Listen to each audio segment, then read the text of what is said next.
Summer is officially over as of last Wednesday. Now, did anyone get a chance to take any exciting summer travels this past summer? You don't have to tell us where you went. Show of hands real quick. Okay, the majority of the room. I personally, I didn't take a single vacation all summer. But that's okay, because growing up as a kid, my family, we took plenty of summer vacations during that time. And my favorite place to vacation was Newport Beach, California. Beautiful Newport Beach with the palm trees and the beautiful people and the sunshine. And for some of us, Newport Beach just might be a standard trip down the 57 freeway on the weekend. But for me, Newport Beach brings back just memories and excitement. Because like I said, from the ages 5 to 22, my family rented the exact same beach house right on the boardwalk, 1616 West Oceanfront. It was a 2-story yellow house, white paint along the exterior, had these tall, big glass windows. So even if you were sitting inside, you could still get a very good glimpse of the surf and the sand just steps away from you. There was a brick wall that lined up right against that yellow house. And we had an elevated patio so that you would catch all our family and friends any given day during that week, just hanging out. We'd be barbecuing, music blaring in the background, boogie boards covered just all over the entire patio, beach cruisers pressed up against the house. Chaos, but it was fun, and it was during that week. We'd actually be out, my friends and I, when they'd come down, we'd play football out in the sand. There's plenty of touchdowns happening during that time. I would awake each day to the sound of the ocean's crashing waves, seagulls cackling overhead. As people pass by on the boardwalk on their bicycles, you'd hear a ding, ding, the bells ringing. And for me, like I said, that just brings back this excitement, this memories. And so I ask you, fellow Toastmasters, Mr. Toastmaster, and guests, where are you and where are you going? Because when I think of Newport Beach, California, and travel and vacation, it just brings this charge inside of me, and I believe it shapes the world that we live in today. So as I laid there on my bed recently, pondering life and watching the fan spin in circles, I couldn't help but think about my lack of vacation recently. And I know there's some of you here in this room today that probably share that. I did that by choice, but some of us raised our hands, some of us didn't. And as I was sitting there thinking about my lack of vacation, this other thought was creeping in about something I read recently on goal setting.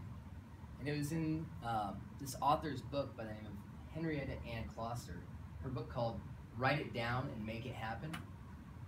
She's pretty straightforward in the sense that she says, when you write something down, you're setting your intention and putting things in motion. It's pretty straightforward. But then, if you put something time-bound on it and set a date as your goal, then that's such a minimal investment that will pay such rich dividends. So I was thinking about my lack of vacation, how do I make this happen, and what's it look like going forward?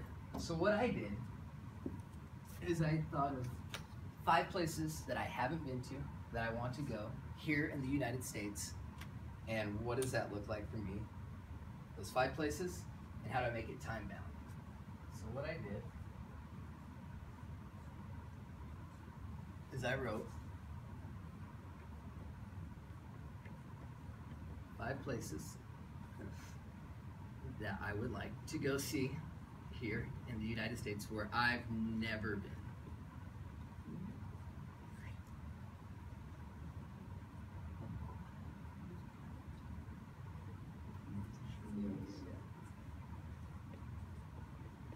And now I took into account my season of life too. You see, I'm a father of 2 young daughters, and as much as I would like to go spend a little over a week just hanging out on the beach of Fiji, like I said, I've got finances and time and work and other commitments. And my oldest daughter, Ella, when I picked her up a couple weeks ago, actually asked me, because I was dressed like I am now. She said, "Dad, were you at work today?" And I said, "Yes, I was." And she, very matter of fact, asked, "Were you working for my wedding?" So I'm already in trouble there. And what I really want to tell her is, no, I'm not working for your wedding. I'm working so I can go see these 5 places. But no, I didn't.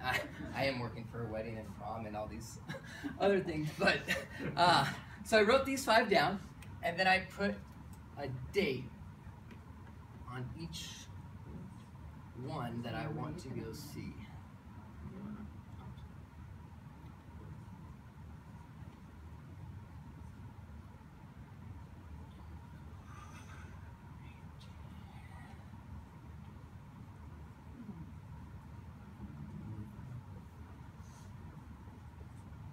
A 5-year plan with vacation. I mean, you hear about people talking all the time about goals and, you know, career and life. Why not do that with vacation? Because now it sets it in motion that I can check out these places for the next 5 years. And so I challenge you to do the same in your life. And I'm going to just pass these out real quick. Where are you and where are you going? And you don't have to do it right now. If you have a spouse, you probably want to maybe consult with them. Just 5 places, and it doesn't have to be. I mean, like I said, we all have our different seasons of life. So for me, that's my picture right there. You know, Portland, go see the City of Roses. Chicago, the Windy City. Kauai, go hang out on the Garden Isle. I mean, Washington, D.C., why not go see, you know, our nation's capital? And Nashville, I love music. That's the music city right there. And as the philosopher Seneca once said, travel and change impart new vigor to the mind. So I challenge you today, where are you? Where are you going? Thank you, Mr. Toastmaster.